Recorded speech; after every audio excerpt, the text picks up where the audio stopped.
Hey, what's going on, guys? What's going on, YouTubers? I'm going to talk to you today about how Trump nor the United States is to be blamed for South Africa's AIDS crisis, and the cutting of these funds does not show that Trump is inhumane or anything. This mainly shows the inhumanity of the African National Congress and how the South African government did not try to fund its own AIDS and antiretroviral program that needed to happen, okay?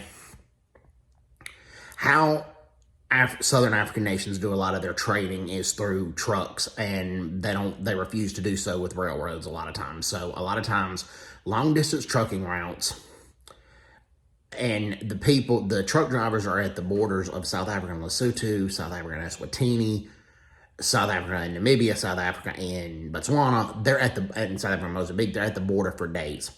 And who visits those border crossings while the truckers are waiting to get through customs? Prostitutes. And that is the cause of a lot of the AIDS crisis in South Africa. Refusal to trade through railroad has been a lot of this, okay? And then minors away from their families 8-9 months out of the year who visits those mining camps. Prostitutes. Well, South Africa has had 22 years to develop its own AIDS and antiretroviral programs. The United States really gave South Africa 5 years, but the United States graciously extended that for 17 years. But the United States is trillions of dollars in debt, and they cannot keep funding this.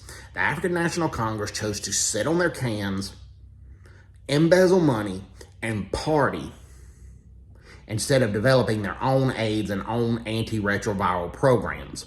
Now that this money is being cut, South Africa's in panic over this.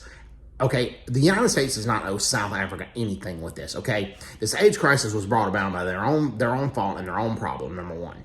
Number two, okay, the United States graciously gave South Africa a lot of time to develop its own AIDS and antiretroviral programs, and graciously gave South Africa a lot of free antiretroviral drugs. Never mind that South Africa voted against the United States almost 89% of the time in the United Nations. South Africa also had joint naval exercises with China and Russia. South Africa also did not condemn Russia's invasion of Ukraine. The Lady R boat that shipped weapons to Russia. The list goes on and on and on. And they trash the U.S. every chance they get. A lot of times the ANC-led government does so.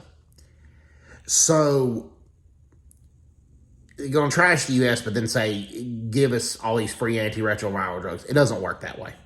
Okay? It just doesn't. And the Pala Pala farm scandal, Cyril Ramaphosa has plenty of his own money, and he's embezzled it. But even before he embezzled money, he has his own money. He can donate some of his own money to these antiretroviral programs. But he's not going to do so. So quit whining and quit blaming the United States for this problem that you're having with the AIDS crisis. Learn how to solve your own problems with it. A problem you created. The United States does not owe South Africa anything. Hope everybody's doing well. Take care. God bless. And bye-bye. Bye-bye.